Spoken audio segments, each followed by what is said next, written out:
Good morning once again. Hello, good morning. I know we're cold, but you need to answer me. Good morning. Good morning. I need the energy.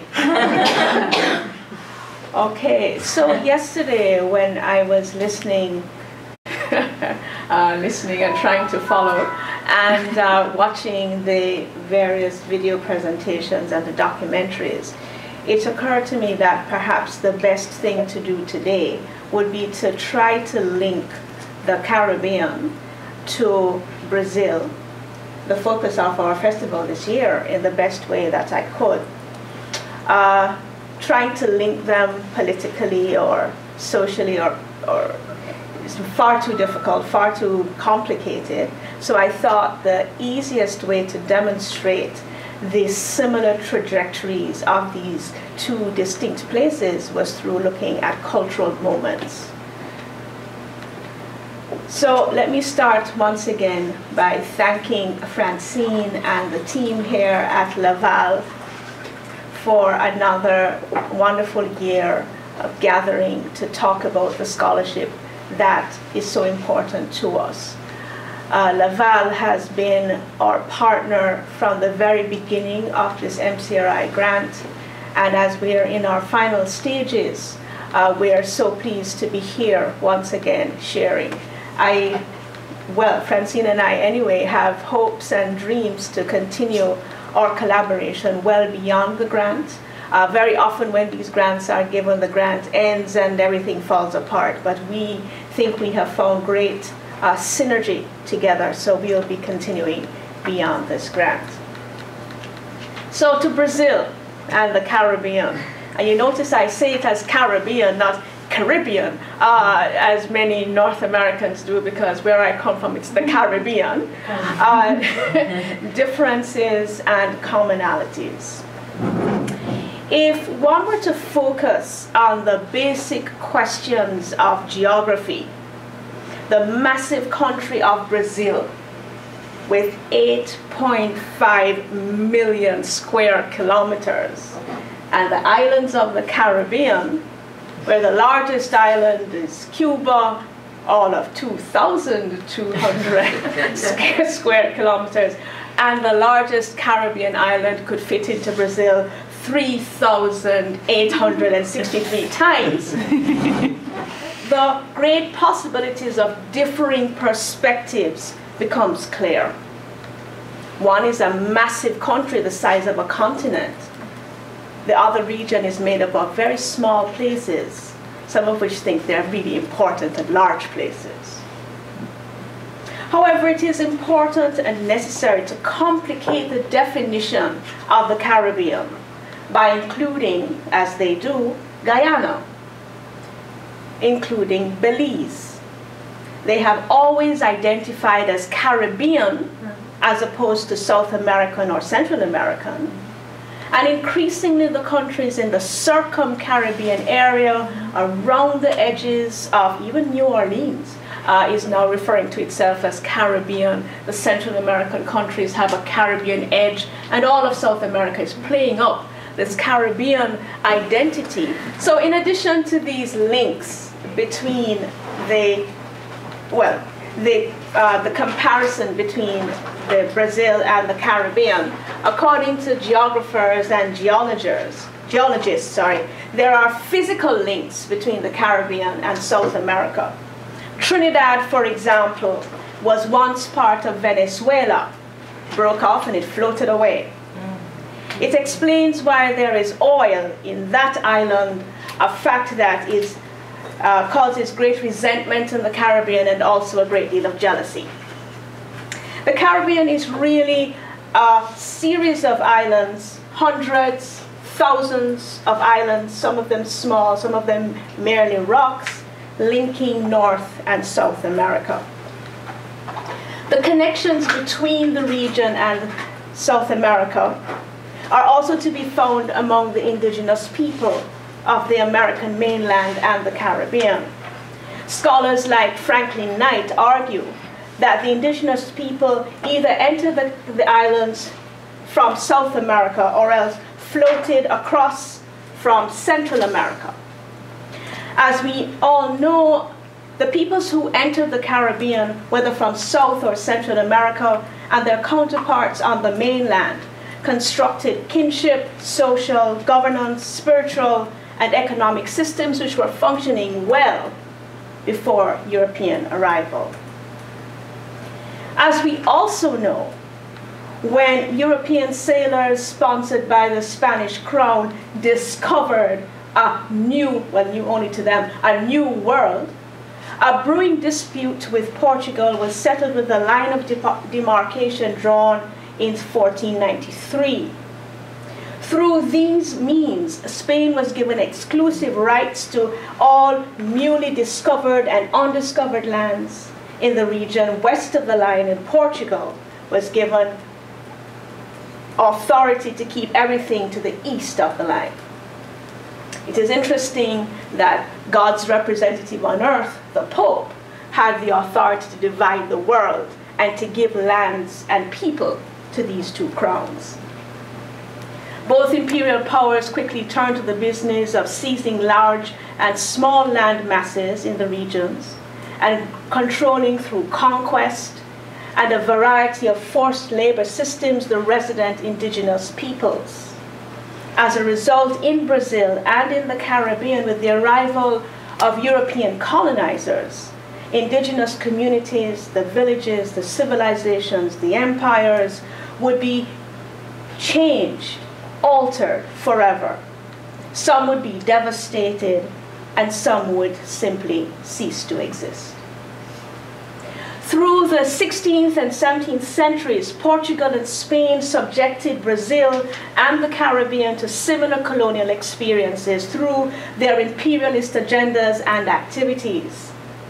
In both regions, there developed oppressive systems of governance, rigid social hierarchies, crass exploitation of resources accompanied by severe underdevelopment and the long-ranging consequences of a Eurocentric worldview which largely discounted and discounts the contributions of non-white peoples in these territories. Whereas Portugal continued its claims on Brazil throughout its colonial period, in the Caribbean, where the experiences of colonialism were equally foundational, in addition to early Spanish claimants of the region, the British, the French, the Dutch joined the imperial forces, with even the Danes and the Swedes competing for their place in the sun. Caribbean was divided among Europe's imperial powers. At the end of these European imperial rivalries in the Caribbean, Spain retained only Cuba, Puerto Rico, half of Hispaniola, and Jamaica until 1655, when the island was conquered by Britain. Across the region, the systems of government, the roles of religion and religious authorities, and other factors differed significantly, separating the Caribbean into rival zones marked by linguistic and some cultural differences. However, in the area of economic enterprise, Brazil and the territories of the Caribbean were closely linked. All were heavily engaged in the utilization of unfree labor, often in the context of large commercial agricultural concerns, which produced tropical staples for one or another European metropole. While sugarcane would enter the Caribbean with the earliest European incursions, it was in Brazil that the large-scale and profitable production of the sweet grass would be successfully launched.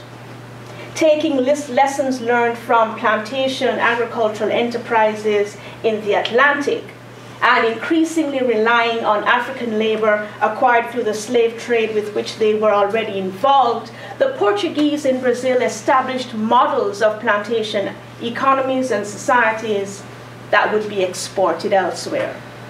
The history of the Americas would change once again. In about 1640, after they were expelled from Brazil by the Portuguese, some Dutch colonizers arrived in the Caribbean particularly into the Eastern Caribbean, and they brought with them expertise of sugar production. They brought with them all their links into international trade, which would transform the region. Recognizing the financial reward that would accrue from sugar production, farmers in the Eastern Caribbean converted to plantation agriculture and led the way in what has been termed the sugar revolution. As was the case in Brazil, along with the large plantations in the Caribbean came the requirement for large numbers of workers who would labor cheaply at incredible pace for long stretches of time. Tapping into a pre-existing African slave trade, which was initially controlled by the Portuguese, the colonizers imported millions of ethnically and culturally diverse Africans, enslaved them, and changed the region demographically, economically, socially, politically, and culturally. Wrested from their homelands, enslaved, transported across the Middle Passage and deployed as chattel by the European colonizers within the plantation complex, the majority of the approximately 15 million Africans who were enslaved in the Americas were taken to Brazil. Of the remaining just under half, the vast majority of those were taken to the Caribbean, particularly to the islands of Jamaica, to the French territory of Saint-Domingue, and to Cuba. In other words, Brazil and the Caribbean together accounted for more than 80% of the enslaved Africans who were taken into the Americas. In these areas, they and their millions of descendants became the backbone, the lifeblood of Brazil and the Caribbean. For those who survived enslavement, transportation, deployment, their daily lives were determined by slave laws, and they were focused on creating wealth and comfort for their enslavers. However, many among them were also intent on resisting the conditions of their enslavement, and almost all were determined to remain resilient despite the incredible difficulties that they faced.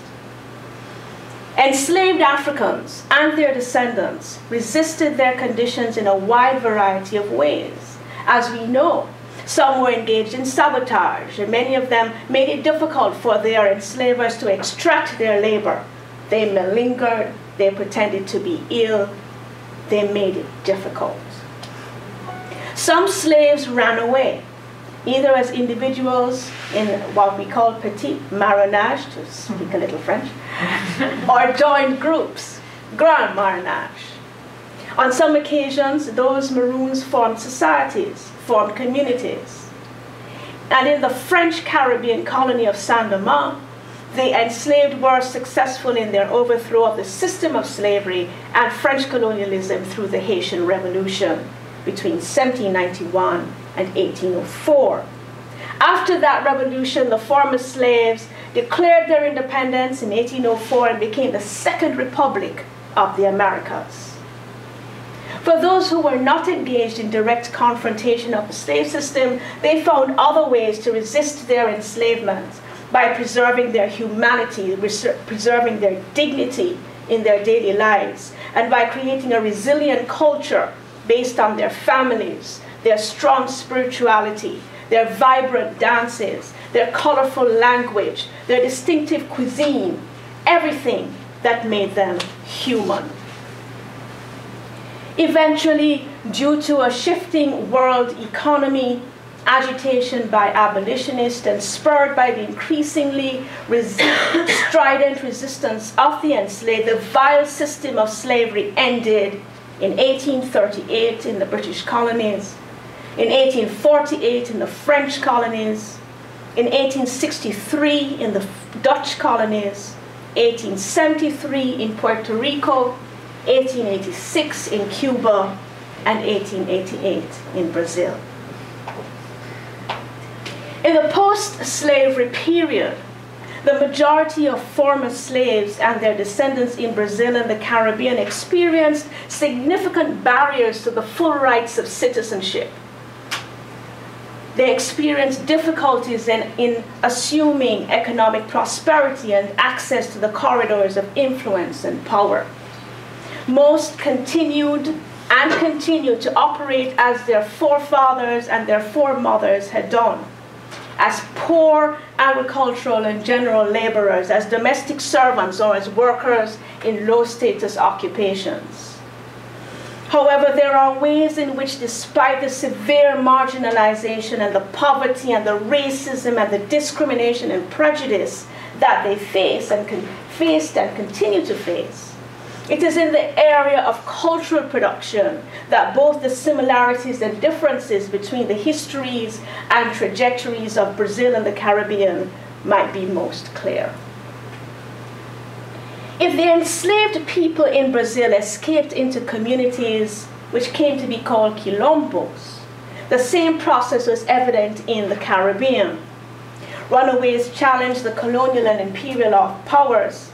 In the Spanish colonies, these communities were called palenques, and in the British colonies, they were called maroon towns. In some cases, these were official communities, sanctioned under law and given the right to their autonomy. After protracted wars, treaties were signed between the Maroons in Suriname and the Dutch government. Treaties were signed in 1749, in 1761, and another in 1767, which gave these Maroons their autonomy, their freedom. In Jamaica, the Maroons engaged the British in warfare for 76 years. At the end of it, the British sought a treaty, which was signed in 1739. A second Maroon War occurred in 1795, and a second treaty was drawn up. Today, the Maroons continue to be independent, autonomous, and separate from Jamaica. In a compound, there is a group of Maroons who continue to celebrate this moment. Now, if I can get this right. Yes.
So we can talk about these at the end if you would like.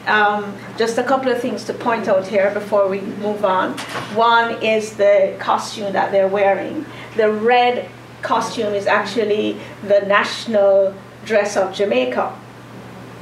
So they have this really interesting, complicated relationship with the rest of the island. They are autonomous. They don't pay taxes. They're a separate country. They have their own treaty. But they are also part of the island, so they go back and forth. And we can also talk about that bush, that tree branch that you saw the lady with as well.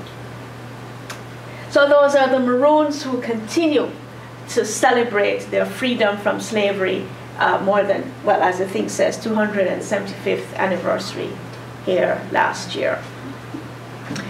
During the period of slavery, the enslaved engaged in various celebrations and carnivals.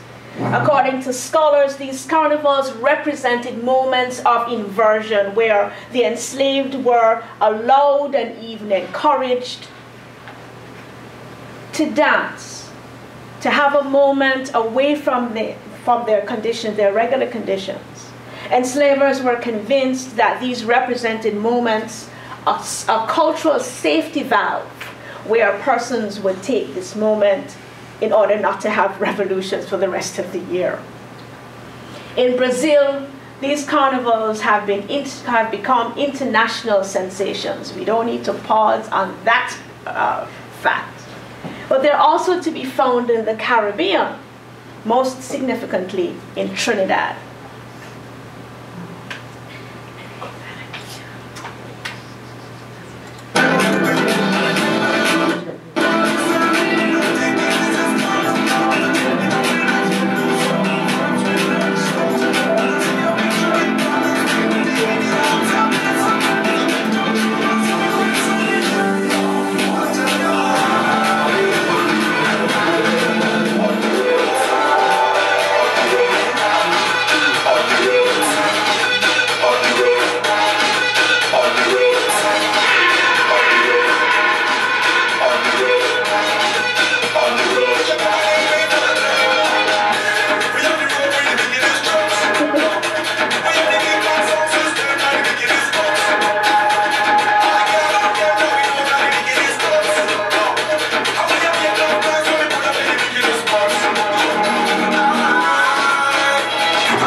Okay, Trinidadians claim this is, and they call it this, the greatest show on earth.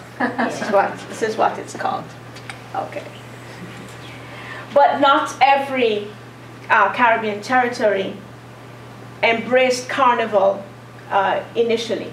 Carnival is now being exported to other territories. So for example, in the case of Jamaica, there was no Carnival like this. It is now being brought in from Trinidad. And so the Trinidad Carnival, it happens at a different time because these Carnival revelers have to come up to Jamaica to have the Carnival, and the Jamaicans treat this like a spectacle. They're like, whoa. So they look at this go by, but they're not really involved. It's a different tradition. So it's important for us to remember that in the same way that Brazil, the massive country of Brazil, has its regional differences, has its important distinctions, within the Caribbean there is no one thing that happens. And because there's Carnival in Trinidad, which has always been there, doesn't mean there's Carnival everywhere. Instead, in the case of Jamaica, at Christmas time there was no Carnival. There was an Afro-based tradition called Jonkunu.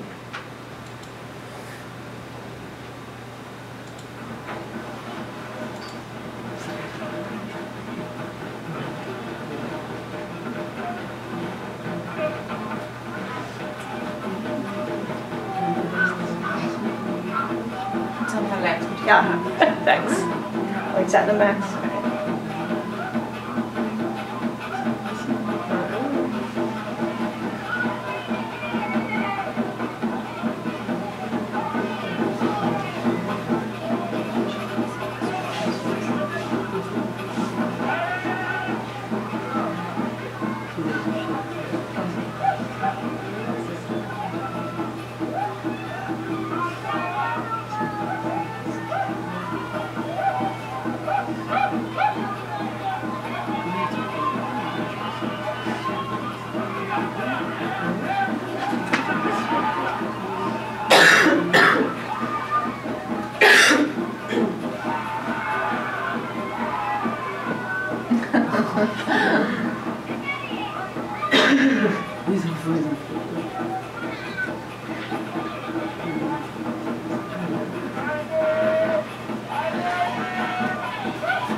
Okay.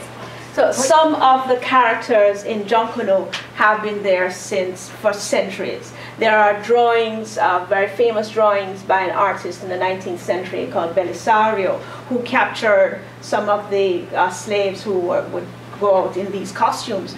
They're always masked. Some of the masks are very elaborate, like a full house. There's a very popular one where they call it a house head, an entire house that looks like a plantation house is worn on the head. In other cases, they wear cow horns and so on. And some of the traditions now have been updated, because you see there the guy in the black pants with the red stripe. That is the uniform of the current police. So the police have now been introduced into the Junkanoo festival. And Junkanoo is when? When did you say this? Where? When? Oh, we're in Christmas. Around Christmas in Jamaica, and also very popular in the Bahamas. With emancipation, as we heard yesterday, in Brazil there is celebration. From what I heard yesterday, and I hope you'll correct me if I have it wrong, there is a dance called Django. Did I get that right? In the British Caribbean, in addition to large-scale church-based celebrations, there were parades and picnics and dances on Emancipation Day. Emancipation Day in the British Caribbean is August 1st. In the case of Jamaica, in 1962, when the island gained political independence on August 6th, the government made the decision to do away with Emancipation Day and to put in its stead Independence Day. So the holiday was shifted from the 1st of August to the 6th of August, independence. But the people did not agree. And they continued to pressure the government through the 70s and 80s, so that in the 90s, Emancipation Day was reintroduced. And now there are 2 holidays in 1 week in Jamaica, which is just great. August 1st, Emancipation Day. August 6th, Independence Day. So as typical is in Jamaica, they've created a new name called Emancipendence. So I'd like to show you our Prime Minister speaking about emancipation. And this is interesting, because when I click on it, you will see the Prime Minister, and I want you to tell me at the end what you think of this.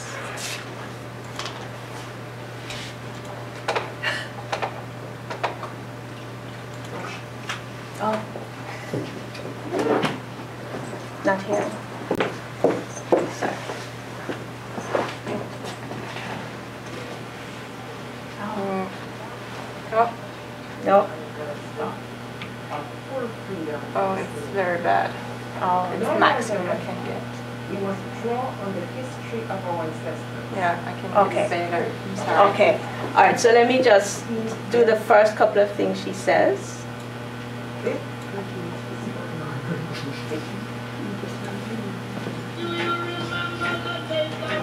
My fellow Jamaicans at home and in the diaspora. My fellow Jamaicans at home and in the diaspora.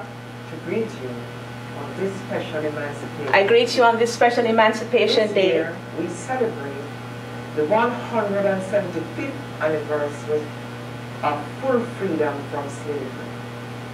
Now more than ever, we must draw on the history of our ancestors, the spirit of our ancestors, and heed their call. A call captured in our theme of this year's emancipation and independence celebrations. Celebrating Jamaica, triumphant, proud, and free. We are triumphant, we are proud, and our freedom allows us to chart the course we want for ourselves. In our ancestors' names and ours, we define that course. On that course I speak triumph, I speak national pride, I speak victory, I assert our freedom to be. So, in Jamaica and across the Caribbean, well, across the British Caribbean, that I know much better, the question of remembering slavery is not an issue that needs to be brought in by legislation. It is everywhere. Our children begin from the lowest grades to talk about slavery, to talk about the ancestors. But the narrative of slavery in the books, every history book, all the social studies, is this message of triumph. It is about resilience, triumph, and the incredible ability of the people to just be wonderful in the face of oppression. So the narrative of resistance has swung full pendulum in the national narratives of the Caribbean. It's about power and strength. It's just amazing. No embarrassment, and people will say, yeah, my parents were slaves. Ah. You know, they're very, very strong. We survived that, we can survive this. And that's just, she's calling on the ancestors, you will notice.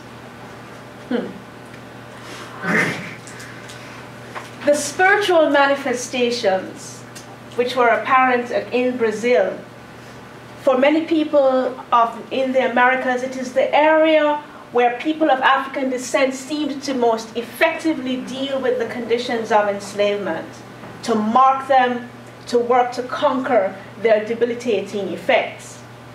Whereas in Brazil, the spiritualisms include Candomblé and Ubuntu. In the Caribbean, the African-based spiritualisms include Santeria in Cuba, Voodoo in Haiti, Shango in Trinidad, Obia in Jamaica and Guyana, Shaker Baptists in Trinidad, and Revival Zion in Jamaica. And if I am focusing on Jamaica, I'm doing that very deliberately because since I'm relying on videos I did not produce, I am hesitant to put up images from Haiti when I'm not sure they truly represent what they say they're representing. So that is the limitation of using products of other people. Okay. So.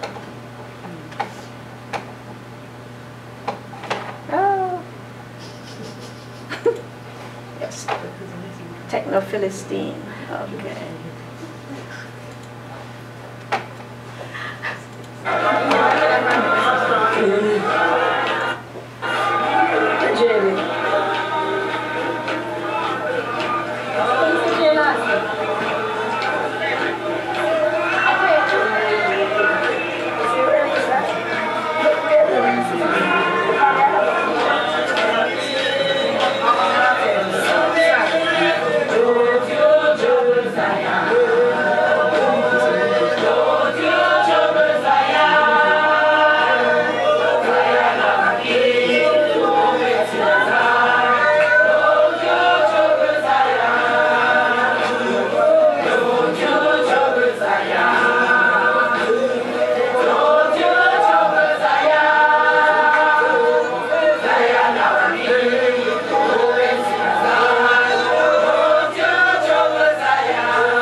To listen for that sound, that okay, and we can talk about it afterwards. Okay.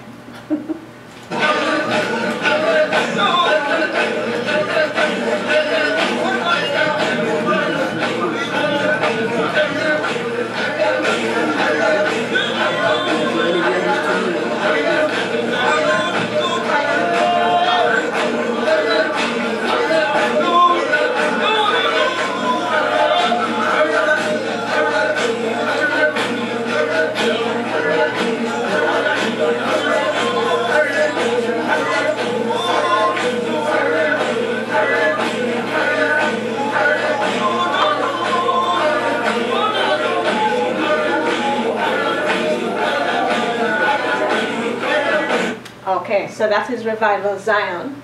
and that is in Jamaica as well. One of the many Afro-based Christianities, and there are Christian churches that would question that label of Christianity. Okay.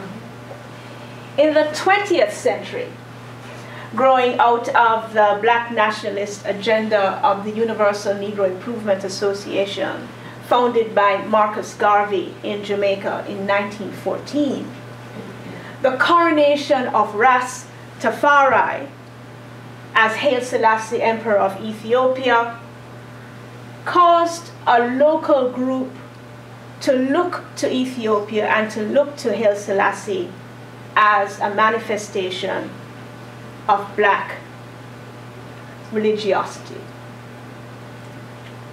Referring to themselves by Selassie's name, Ras Tafari, the Rastafarians challenged the authorities with their focus on Africa, with their determination to repatriate to Africa, with creating an alternative lifestyle, alternative grooming habits, alternative diet. There is an entire lifestyle and culture that has come out of Rastafari.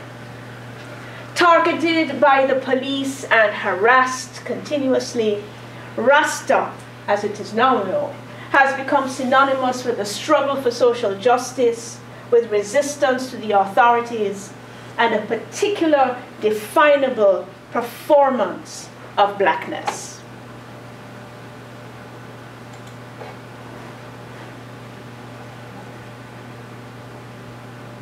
And here is a 1994 celebration in the Rastafari community. Rastafari, it is very difficult to pin down what the doctrine is, which is why I think it is so attractive, because it is a fairly fluid doctrine. But there are identifiable subgroups within the Rastafari umbrella. One of them is called Nyabingi, one is called the 12 Tribes of Israel, and the other one is called Bobo Shanti. Okay? So here are some Nyabingi celebrating 1994. Oh, what did I do? You can tell I'm not so, you know, yeah.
Okay, so you notice the flags, Ethiopia, the colors. In fact, the red, green, and gold have almost replaced the Jamaican flag, which is black, green, and gold, and people wear both almost interchangeably because they identify Jamaica wherever you go. You will notice hair as well. Men look hard. You will find it very difficult to find a woman because this is Nyabingi. Nyabingi is gender specific. Nyabingi. N-Y-A-B-I-N-G-I. Well, the spelling, who knows? And you will also have noticed the man with the chillum pipe, and that is some serious weed circulating in the jungle. You can smell from here. Okay. The histories of Brazil and the Caribbean have been linked and have followed similar trajectories. And while the cultural aspects which have been the focus here today have also been similar, there are important differences. The local contexts do matter, and as anthropologists, as historians, we know that there should be no conflation of human experience. Still, the black bodies which were the source of the uncompensated labor which made these areas of the world the great sources of wealth for a privileged few, continue to be marked disproportionately by poverty, by oppression, surveillance, incarceration, hyper-exploitation, and marginalization. As persons of African descent struggle with the memories and legacies of slavery, and they work to gain access to full citizenship, we also know that these people, my people, are extraordinary. They can extract the means to survive and even to thrive in spite of the incredible hurdles that they face. So, in honor of this symposium, in honor of this project, I'd like you to, if I can ever figure it out, the last one. Okay, here we are. I'd like you to join me in going through this poem, which is a song, Slavery Days, which is performed by this group, this man, Burning Spear. It was a group formed in the 1970s, and Burning Spear, whose name is Walter Rodney, still performs. Yeah, he's an incredible, incredible leader in the community. He is the main person who keeps this idea of the memory of slavery going, but there are many, many, many reggae songs that talk about slavery and the memory of slavery. But here we are. So I'd like to leave you with a question that this popular reggae artist, Burning Spear, asked as early as 1976 in his first renditions. This is a later updated version called Do You Remember the Days of Slavery? So you can sing along, right?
Okay.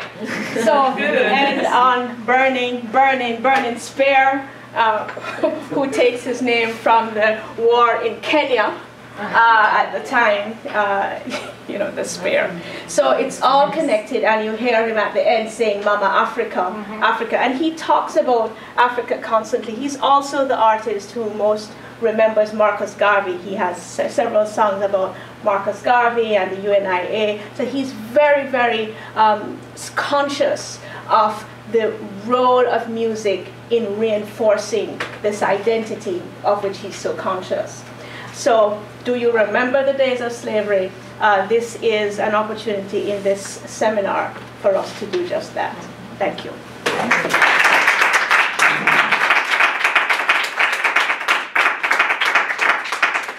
I ask you to enlarge our vision of Brazil within this huge and great cultural space of Caraïbes. So I think you were completely in in the way you present the whole thing. So I will maybe let the people ask you some questions, but I really, really appreciate the way you have done it. And I would like just to say to our colleagues how much it is near the spirit of the summer school we will have this summer, because each is coming with his own cultural era, but we are putting all the things together within a vision of to critique the experience of today of people who come in that situation of Afro-descendants. So thank you very much for your presentation. I would keep my question and let the people. Okay. Yes. I have a question about Giancolo. Yes. Because the one I was talking about, it's called Guerreiro, that I'm studying in Alagoas, a state of south of Pernambuco, not really known. Yeah. And it is exactly at the time of Christmas also. Okay. And the person is going out from their home and then go until Carnival during 2 months from different places without any car or nothing. It's just like Tsigan life a little bit. Yes. And they are going, and it's just that time of Christmas. It's go on 24th of December up to Carnival. Right. And I wanted to know if they are, how it is working, if it's linked to God or something, as a music links to God because of Jesus Christ or nothing, or is it traveling, not traveling? No, it's so the same thing. They leave their homes, they build their costumes, and they leave their homes and they travel in different villages around. And what you saw them doing there, you know, drumming and in the street. So children come out and look, but they're afraid of them, and then they go and they run and they run away and so on. They are given money sometimes by people who think they do a good job at the costume or with the dancing. So there's that. But it comes out of the period of slavery, and it was absolutely outside of the Christian tradition. So the missionaries, after emancipation, tried really hard to shut it down. And they referred to it as African barbarity, right? So they got the authorities to say that this would no longer be allowed without a permit. Then once the police came into the picture, they wouldn't give permits to people. So the Giancolo started to die because there was no space to do the dancing, because that was, you know, the authorities thought this was barbaric, it was backward, and it was time to get rid of it. But in the rural areas where the authorities are never as powerful, it continued. And now there's this reawakening of, oh, this is our heritage, we should preserve this. So now the authorities are actually helping to sponsor the new Giancolo groups, but it, you know, it's still primarily a rural phenomenon, although this group is actually based in Kingston, in the capital. And it goes how many days? Not just around that Christmas Eve, Christmas, and maybe Boxing Day, the day after Christmas. Okay. But no, it doesn't last very long. No, it's just a couple of days and then it's gone. And is it a dramaturgy? Something like they are playing or? Yes, there was a time, according to the descriptions of the 19th century, where the characters actually did particular things. So the one with the house would dance in a particular way, and there's one with lots of rags called Patchy Patchy, and he would dance in a particular way. But I'm not sure that they've continued the characterizations down to the present, or if they just all dance to the drums. And nothing about Jesus? No. No, Jesus doesn't appear. Because when the thing I'm studying as a house, the thing I'm studying as a house, at the top of the head, exactly the same kind, but it's a church. Yes. But it's almost the same thing. Yes. So I was wondering. But what Anna said is crucial. Where in the societies that had Roman Catholicism as the base religion, the engagement with the indigenous and with the African religions is very different from the British. The British solution is to squash it and erase it. That's their thing. They're not into, oh, bring it in and we will call Yamaya Santa Barbara. No. No. It is, this is barbaric, this is backward, this is illegal, right? So the British, you have to work hard in the British colonies to keep any traditions alive. Yeah. Right. Yes. I'd like to know if the Maroon Societies of Jamaica, if their constitutional recognition is linked to the fight for the land, like in Brazil. No. In fact, the Maroon Societies in Jamaica have a very complicated relationship with the rest of Jamaica because of this issue of land. So when their treaties were signed in the 1730s, they were given a couple hundred acres where they could live. I think it was 500 acres where they could live. And they had their own internal governance and so on. However, in exchange for that autonomy, they agreed that they would not allow any more escaping slaves to join them. So as of that date of the signature, they become more isolated from the slave society. And by the end of slavery, they have in fact started to help the authorities to track down and return runaways. So within the Caribbean society, the Jamaican society, Maroons are seen at one time as symbols of freedom and power and warriors, but also as traitors because of the signature of that treaty where they gave up their willingness to accept new runaways in exchange for their own freedom. So their land, the group is fairly small, relatively small, so they're not in pressure for land. What they want from the government is development. So the land is still there. If you go to a compound, it is a small agricultural community, very basic amenities. So they want more development, not more land, as far as I can tell. Yeah. And one more question. You said that syncretism was not so in Jamaica or in the Caribbean because of the British colonies. And if the Maroon Society, they were a center for the OBI religion, which is articulated to Yoruba. Yeah, okay, so OBI is everywhere. In Trinidad and Tobago, there is OBI also. Yes.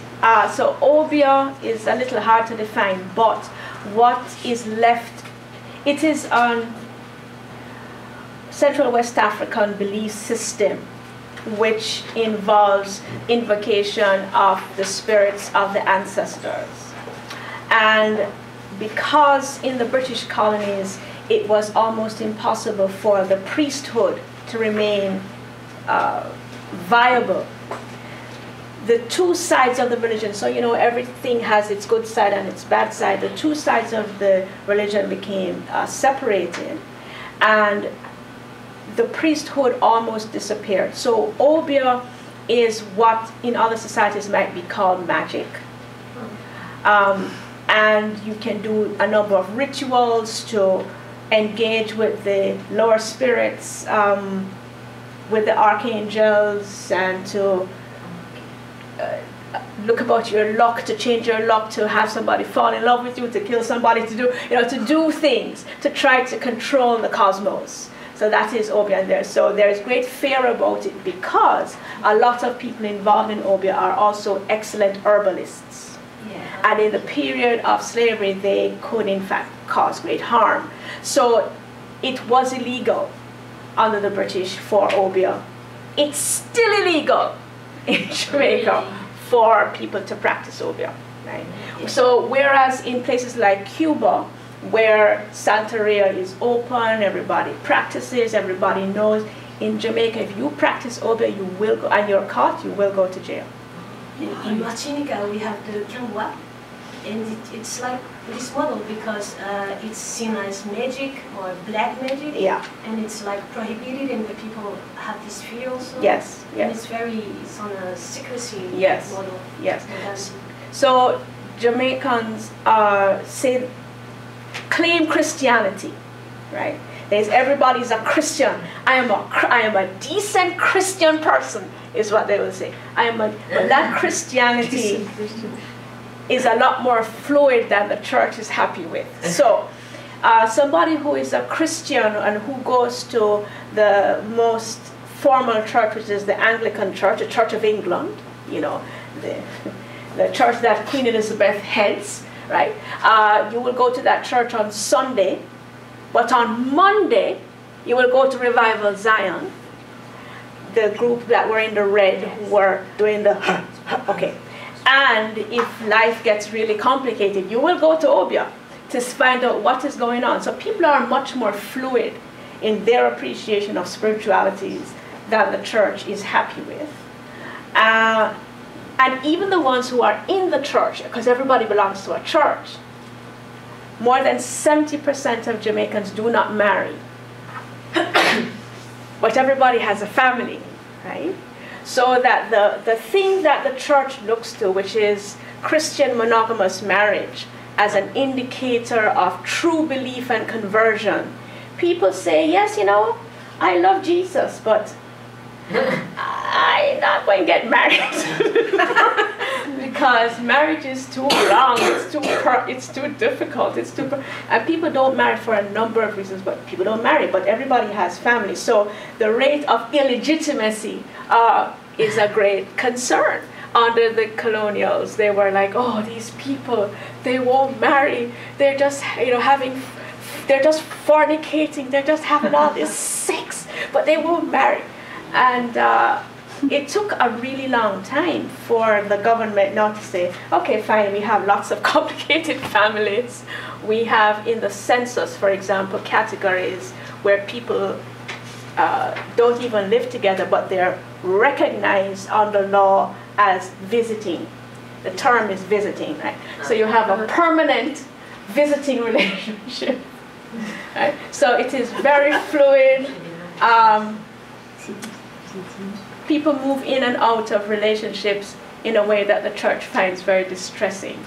And the church is always throwing people out, you know, throw you out, you know, you have all kinds of nefarious relationships, and people are like, all right, well, you know, I'm sure Jesus don't mind because Jesus is very busy.